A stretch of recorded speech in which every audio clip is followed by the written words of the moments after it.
नमस्कार, first India news में आप सभी का स्वागत है। आपके साथ मैं हूं मीघा कौशिक। और प्रदेश की यूनिवर्सिटी की परीक्षाओं को लेकर प्रेस कॉन्फ्रेंस, उच्च शिक्षा मंत्री भंवर सिंह भाटी की प्रेस कॉन्फ्रेंस। एक उच्च स्तरीय कमेटी का गठन पिछले दिनों किया था। कमेटी की रिपोर्ट सुप्रीम कोर्ट के दिशा निर्देश और यूजीसी की गाइडलाइन के अनुसार फाइनल ईयर की परीक्षाएं करवाए जाना अनिवार्य है, क्योंकि विद्यार्थी जब अपनी डिग्री लेकर के निकलता है तो उसमें अंतिम वर्ष की परीक्षाएं अति आवश्यक रूप से पिछले साल भी हमने करवाई थी और इस साल भी हमने ये निर्णय लिया है राजस्थान सरकार के द्वारा उच्च शिक्षा विभाग ने कि फाइनल ईयर की जो परीक्षाएं हैं वो हमारे जुलाई के इस महीने के अंतिम सप्ताह अथवा अगस्त के फर्स्ट वीक से इन परीक्षाओं का आयोजन किया जाएगा। उसमें यूजी और पीजी की अंतिम वर्ष की परीक्षाएं हम आयोजित करेंगे और इन परीक्षाओं में जो मुख्य रूप से मैंने जैसे बताया कि 31 अगस्त तक इन परीक्षाओं का आयोजन पूरा करना है और सितंबर लास्ट तक परीक्षा परिणाम घोषित करना है। फाइनल ईयर की परीक्षाओं में के साथ साथ मैं बताना चाहूँगा कि फर्स्ट ईयर के विद्यार्थियों को 10वीं तथा 12वीं के अंकों के आधार पर प्रमोट किया जाएगा तथा उनको अगली कक्षा में अस्थायी रूप से उनको एडमिशन भी दे दिया जाएगा। और सेकेंड ईयर में जो हमारे स्टूडेंट्स हैं, पीजी के हमारे जो प्रीवियस के स्टूडेंट्स हैं, उनको भी प्रोविजनली अगली कक्षाओं में प्रमोट किया जाएगा और परिस्थितियां सामान्य होने के बाद में 31 दिसंबर तक हमारे second year UG second year के स्टूडेंट्स और हमारे पीजी के प्रीवियस के स्टूडेंट्स की परीक्षाएं हम बहुत ही एक सरल प्रक्रिया के साथ विद्यार्थियों को, क्योंकि जिस प्रकार से प्रभावित हुई है इनकी शैक्षणिक एजुकेशन सिस्टम, तो उसका सरलीकरण करते हुए ऑब्जेक्टिव अथवा अन्य माध्यमों से 31 दिसंबर तक वो परीक्षाएं भी आयोजित की जाएगी। उसके साथ साथ मैं कहना चाहूँगा कि हमने इसमें काफ़ी सारी स्टूडेंट्स की स्थिति को ध्यान में रखते हुए, कोविड की परिस्थितियों को ध्यान में रखते हुए उसमें काफ़ी सारे हमने रिलैक्सेशंस भी दिए हैं। परीक्षा की जो अवधि है उसको 3 घंटे की बजाय 1.5 घंटे करने का निर्णय लिया गया है और उसके साथ साथ जो पेपर किसी भी विषय के 2 पेपर होते हैं, फर्स्ट एंड सेकंड, और कई सब्जेक्ट्स में 3 भी होते हैं, तो एक ही दिन में, क्योंकि परीक्षार्थियों को बार बार परीक्षा देने के लिए अपने परीक्षा केंद्रों पर नहीं जाना पड़े,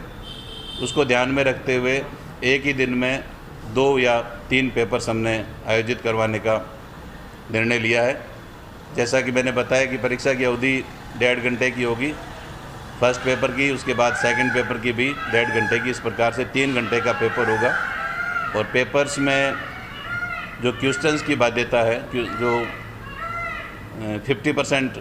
प्रश्नों को सॉल्व करने की हमने इसमें विद्यार्थियों को छूट दी है सभी परीक्षाओं में,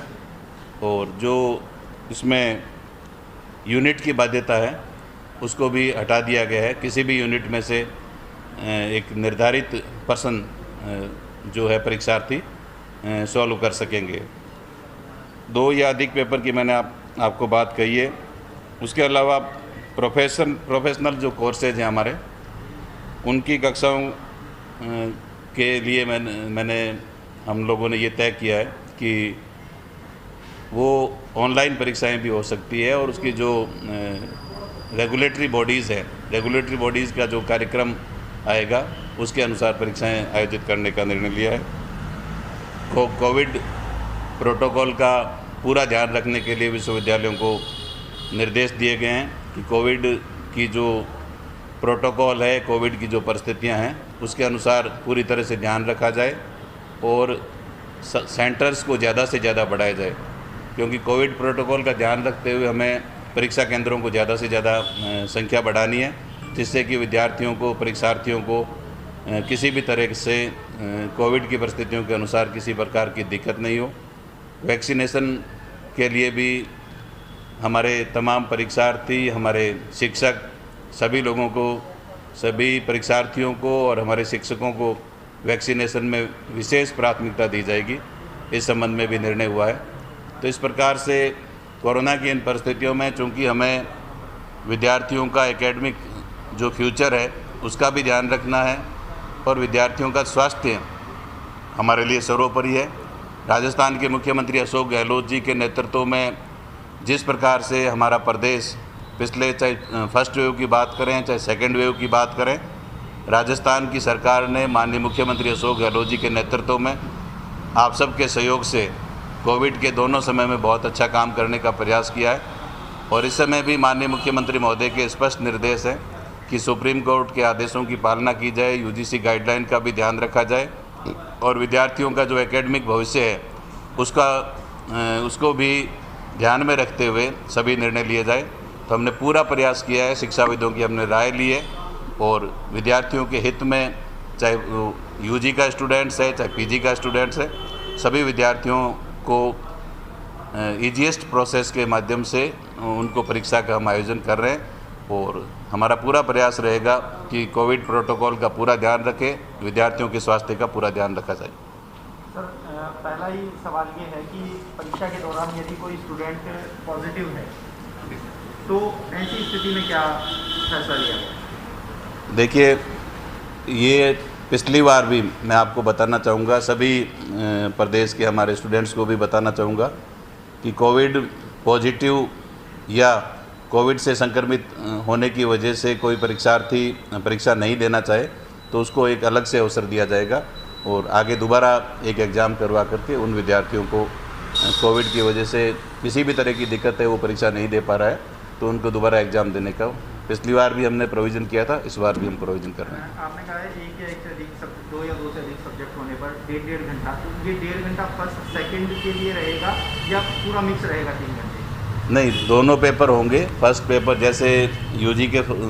स्टूडेंट्स का अगर हिंदी का पेपर है, क्योंकि मोस्टली 3 पेपर होते हैं फाइनल ईयर के स्टूडेंट के, 3 सब्जेक्ट्स के, तो 3 सब्जेक्ट्स के 2 बार होते हैं तो उनको 6 बार आना पड़ता है। हमारा ये सोचना है कि विद्यार्थियों को 6 बार की बजाय हम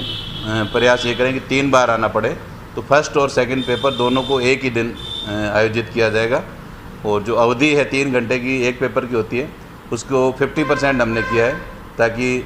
1.5 घंटे में फर्स्ट पेपर हो जाए और नेक्स्ट पेपर भी अगले 1.5 घंटे में हो जाए, उसमें भी 50% रखते हुए क्वेश्चंस भी 50% करने होंगे और क्वेश्चंस में जो यूनिट्स की बाध्यता होती है उसको भी हमने हटा दिया है। किसी भी यूनिट्स में से वो 50% क्वेश्चंस के आंसर दे सकते हैं। ऑनलाइन क्लासेस शुरू करने का भी फैसला लिया गया है? हाँ, मैं बताना चाहूँगा कि 10 जुलाई से राजस्थान के हमारे सभी कॉलेज और विश्वविद्यालयों में नया सेशन स्टार्ट हो जाएगा और उसमें ऑनलाइन हम क्लासेस 10 जुलाई से स्टार्ट कर रहे हैं। सभी विद्यार्थियों को अगली कक्षाओं में प्रोविजनल प्रमोट भी कर रहे हैं। फाइनल ईयर की परीक्षाएं फ़िलहाल हम अंतिम वर्ष की परीक्षाएं ले रहे हैं, बाकी जो सेकेंड ईयर की या पीजी की जो प्रीवियस की परीक्षाएं हैं वो दिसंबर तक, जैसा मैंने आपको बताया कि 31 दिसंबर तक जो परिस्थितियां सामान्य होने पर वो परीक्षाएं भी आयोजित की जाएगी। सर, 20 जून को यूजीसी को भी पत्र लिखा था शिक्षा विभाग ने गाइडलाइन के लिए, तो क्या उनका रिप्लाई आ गया? नहीं, यूजीसी को हमारी जो कमेटी की रिपोर्ट आने के बाद में राजस्थान सरकार के द्वारा जो विशेषज्ञों की हमने कमेटी बनाई थी उसकी रिपोर्ट आने के बाद में हमने यूजीसी को एक पत्र लिखा राजस्थान सरकार की तरफ से कि परीक्षाओं के आयोजन के संबंध में उन्होंने अभी तक कोई गाइडलाइन जारी नहीं की है, तो उसमें कोई मार्गदर्शन दें या कोई गाइडलाइन जारी करें। लेकिन अभी तक कोई गाइडलाइन जारी नहीं हुई है और हमारे बच्चों की बार बार ये आ रही थी मांग कि इसमें सरकार कोई निर्णय ले, तो यूजीसी के पिछले साल के जो दिशा निर्देश है उन्हीं को हमने फॉलो करते हुए और सुप्रीम कोर्ट के जो दिशा निर्देश हैं, सुप्रीम कोर्ट ने फाइनल ईयर की परीक्षाओं के लिए कंपलसरी कहा था पिछली बार भी कि ये परीक्षाएँ होनी चाहिए, तो उन तमाम तथ्यों को ध्यान में रखते हुए और हमारी कमेटी की रिपोर्ट्स को ध्यान में रखते हुए हमने फाइनल ईयर की अंतिम वर्ष की जो दोनों को यूजी और पीजी की परीक्षाएं आयोजित करवाने का निर्णय लिया है। अगर यूजीसी की कोई दिशा निर्देश आ जाते हैं जो फैसला लिया गया है उसमें अगर कुछ बदलाव है तो क्या आगे बदलाव देखने को मिल सकता है परीक्षाओं में? देखिए, यूजीसी के दिशा निर्देश निश्चित रूप से अगर कोई इसके अलावा आते हैं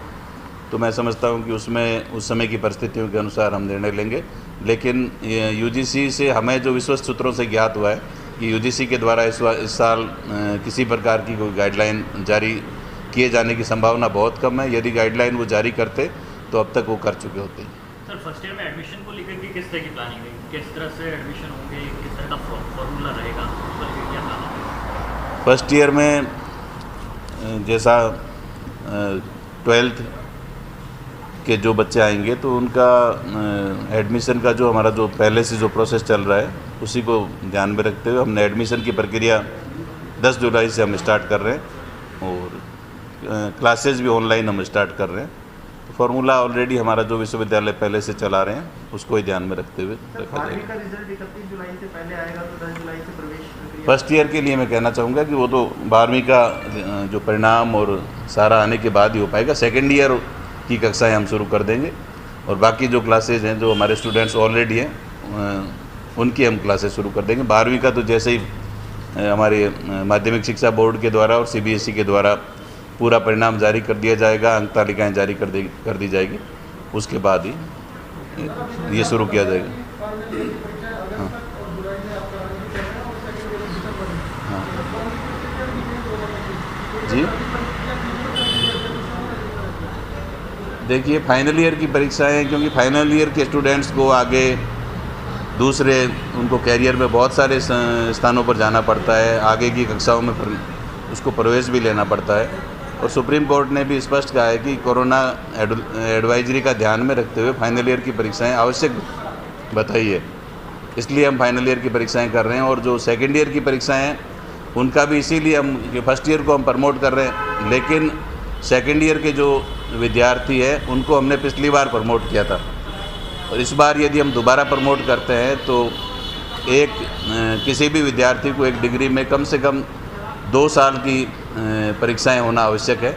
तो उन तमाम तथ्यों को ध्यान में रखते हुए हमने ये सेकेंड ईयर की परीक्षाओं का आयोजन आगे करवाने के लिए उनको एक बार प्रोविजनली हम अगली कक्षा में थर्ड ईयर में बैठा रहे हैं, लेकिन आगे परीक्षाएं परिस्थितियां निश्चित रूप से मैं कहना चाहूँगा कि हमने कहा है कि सामान्य होने पर एक कोई इसी तरह का जैसा थर्ड ईयर का पेपर लिया है इसी तरह से हम एक सरलीकरण करते हुए पेपर लेकर के